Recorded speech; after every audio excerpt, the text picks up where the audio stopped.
Traditionally, the way that we've trained scientists that study human disease is to train physician scientists, so people that want to do both MD degrees and PhDs and become both practicing physicians and researchers. The problem with this in the modern day world is that the training is far too time intensive. It takes 8 years to do an MD PhD program, and by the end of it, the students realize that it's actually like doing two jobs. It's really hard in the modern day world for someone to be simultaneously a physician and a scientist. This is why I started the Masters of Science in Medicine program, to give PhD students the tools to understand human biology and disease. Although being involved in a patient's life by being an MD seems very important, at the same time, I wanted to put my skills and focus directly on research. And the Masters of Medicine program allowed me to do that because it provided me with a really broad background in human disease and human biology that I did not have before. But at the same time allowed me enough freedom to pursue the research that is interesting to me and also the research training that I wanted. And so the way that the Masters of Science in Medicine program addresses this is that we take incoming PhD students and we give them about 1 year of intensive extra education.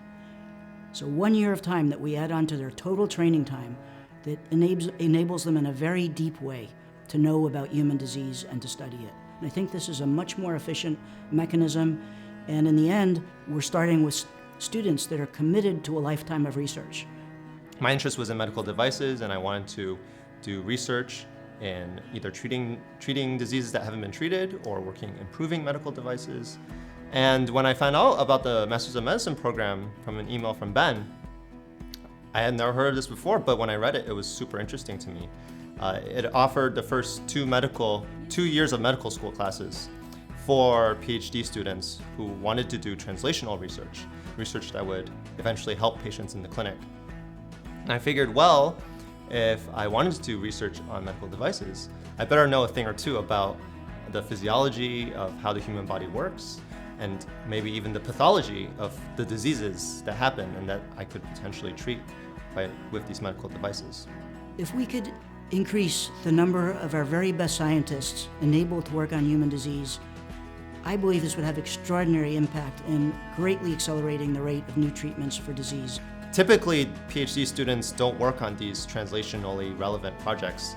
They're funneled into these small PhDs. Of course, they're very interesting. They're tackling very interesting basic science problems.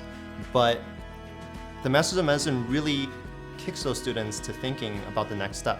With all that training in physiology and pathology and medicine, it enables these PhD students to take that knowledge, take that understanding of medicine, and their progress on their research projects and come up with new solutions. Funding is the only limitation. We have space and resources for many more students. Ideally, I would love to take 10 students a year. Each student costs $100,000 for their tuition and stipend. Support at any level would have a great impact on the program.